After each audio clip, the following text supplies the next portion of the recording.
Para garantizar la seguridad y una continua estabilidad, la República se va a reorganizar en el imperio galáctico más poderoso. En los días previos a las elecciones, no solamente en mayo, sino en los meses previos, se afirmó muchas veces que el presidente Obrador, en las mañaneras principalmente, señalaba a la oposición de ciertas prácticas que no debían, señalaba a Xóchitl Gálvez, hay diálogos como no votar por los conservadores o los que escogieron a Xóchitl Gálvez porque piensan que pueden engañar a una mujer de un pueblo de Hidalgo, cosas así que a muchos les llamó la atención, que incluso Xóchitl Gálvez puso denuncias ante el INE. Muchas de estas denuncias sí le cayeron de peso a Obrador y sí mandaron a quitar fragmentos de las mañaneras, muchas de estas, pero eso no quiere decir necesariamente que Obrador haya intervenido en las elecciones. Ahora, no se puede hablar tampoco, por lo menos hasta ahorita me toca yo, de una elección de Estado, porque no estamos viendo altos funcionarios ejecutivos de las secretarías o dependencias federales dando dinero, siendo operadores políticos, con campañas publicitarias abiertas para Claudia Sheinbaum, ¿no? Dentro de la campaña. Eso hubiera sido una elección de Estado, y si hubiera sido el caso, pues bueno, no se ha demostrado, no se ha procedido suficientemente como para decir sí lo fue, ¿no? Incluso Obrador lo dijo en una de las mañaneras, que no tenía por qué favorecer ningún candidato como jefe de Estado, que incluso se alejaba, entre comillas, de la política, no lo dejaban opinar, él mismo se callaba en algunos comentarios, él mismo decía tener órdenes para todos los secretarios federales de no intervenir en la elección para ningún tipo de candidato. Pero yo creo que más allá de los argumentos superfluos, mi tocayo, que puede haber si Obrador o no metió la mano en la elección, yo creo que muy poca gente lo puede creer eso desde la política de derecha. Yo creo que hay algo que sí se nos olvida, que no cae en el análisis común y nadie lo está diciendo, y es la violencia, ¿no? Es la violencia electoral. Si bien con esto no me refiero a que Obrador la esté provocando directamente,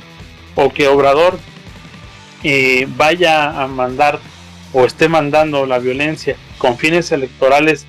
de su propio interés, sí quiero decir que es una forma en la que se responde el poder, y el poder no solo es Obrador, ya lo hemos dicho en otros momentos, mi tocayo. El poder no solo es Obrador o el poder presidencial, hay muchos poderes mediáticos,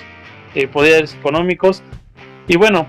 esta elección fue de las elecciones más sangrientas como se ha venido dando, como ha sido la tendencia desde el 2006. Todas las elecciones se han hecho más violentas cada vez más. Ha habido 200 homicidios políticos, 30 de estos homicidios han sido de aspirantes a algún cargo público, y bueno, no hay que olvidar que el 30% del territorio nacional está controlado o en disputa por algún cártel o algún grupo del crimen organizado. La violencia sí interviene o aumenta la posibilidad de la injerencia política como un mecanismo de intervención. Y ojo, insisto, esto no quiere decir que Morena lo esté haciendo, porque de hecho un tercio de los que han sido agredidos han sido de parte de Morena, ¿no? Si recordamos la historia, vemos también que cuando se fundó el PRD y se empezaron a dar las primeras luchas del PRD, muchos líderes perredistas terminaron asesinados, ¿no? Por el PRI, ahora lo sabemos. En este caso sabemos que es por la cuestión del crimen organizado, pero es una forma de intervención del poder, a lo mejor de gobiernos locales, de grupos empresariales, de ese poder que no sale en espectáculos, pero que existe, ¿no? Entonces, yo no creo en lo personal, mi tocayo, que haya una intervención directa de Obrador en las elecciones, pero sí son elecciones violentas, sí son elecciones donde el poder, no solo el presidencial, cualquier poder económico, yo creo que es la palabra más indicada, sí puede intervenir en la cuestión electoral, y que bueno, del 2019 al 2020 había 330 denuncias por estas intervenciones, ¿no? Se hicieron 22 medidas cautelares, aunque solo 17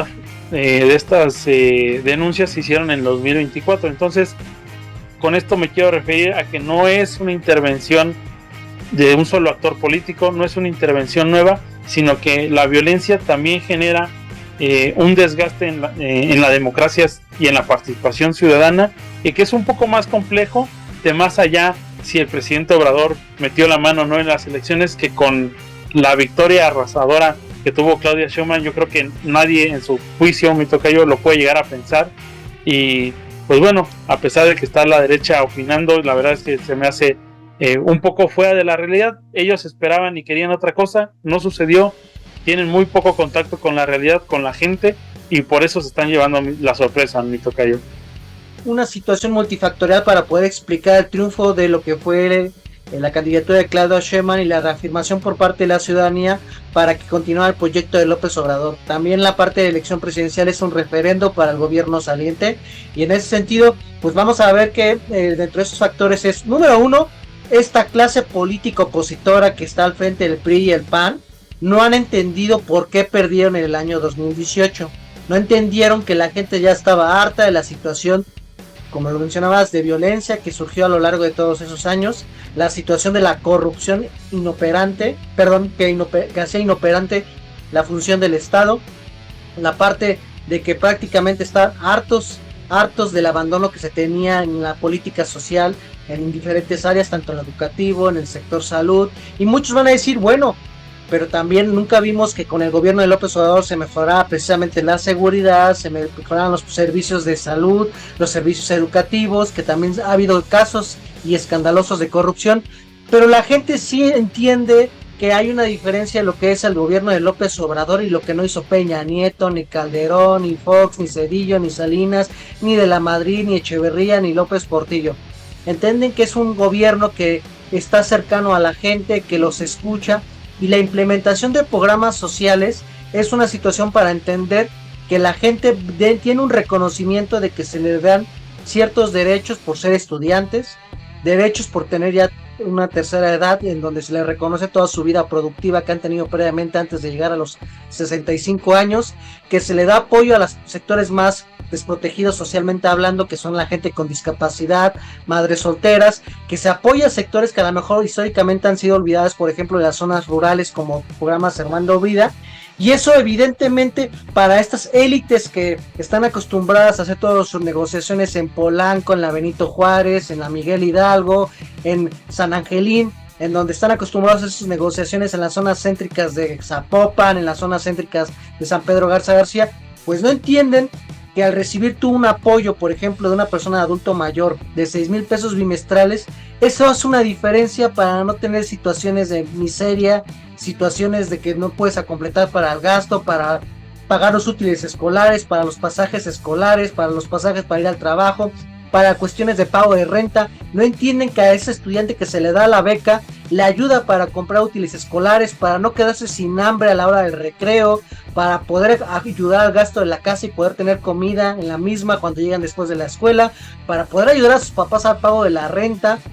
o simplemente si esos estudiantes ya mayores de edad se quieren comprar un teléfono celular, se quieren comprar sus tenis para salir a la moda, o ya arriba de 18 se quieren comprar una cerveza, pues eso entienden que ese dinero circulando de 680,000 millones de programas sociales es dinero que se va a los centros comerciales, a los mercados, a las tiendas de conveniencia, a las papelerías, a las pollerías, al mercado. Es dinero que está circulando, y también correspondiente a la parte del aumento al salario mínimo, que la realidad que los aumentos que hizo López Obrador, correspondientes a casi el 270% desde que él ingresó a la presidencia, pues son salarios que por lo menos sí están compensando la inflación, porque durante 30 y tantos años nos dijeron que no se pueden subir los salarios en este país porque se iba a desencadenar una crisis económica, fuga de capitales, y que se iba a disparar la depreciación de la moneda frente al dólar. Bueno, López Obrador demostró que pudo hacer aumentos de salario mínimo más allá de 2 dígitos,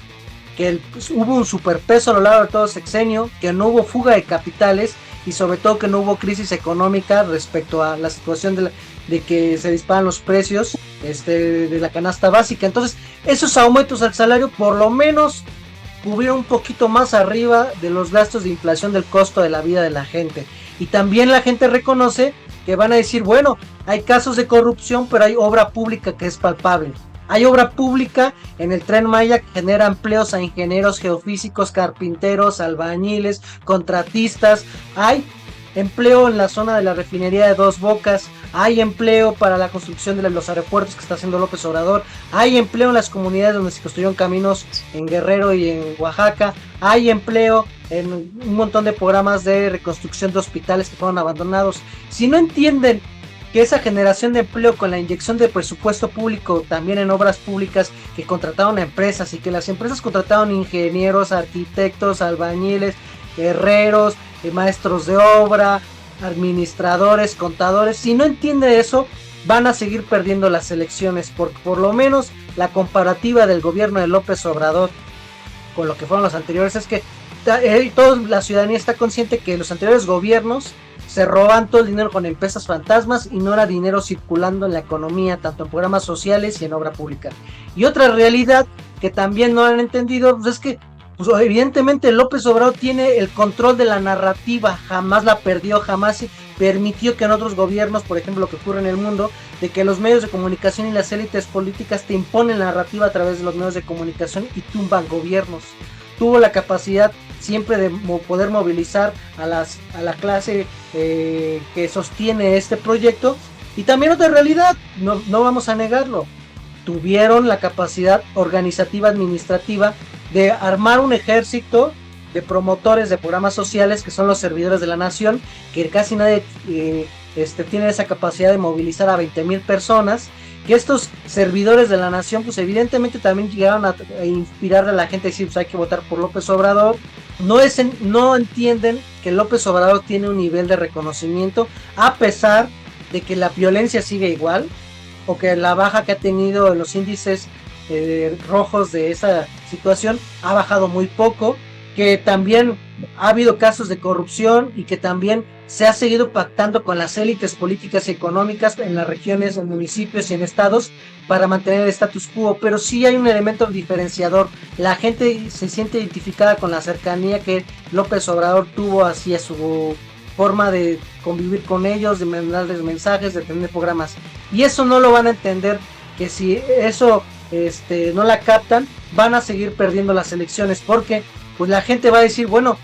yo le compro la narrativa a López Obrador que quieren regresar como era antes, si todavía Alito está en la lista de plurinominales, Beltrones está como candidato a senador, Marco Cortés puso prácticamente a toda la élite panista en las candidaturas, y también están conscientes de que se sacaron una candidata de la chistera.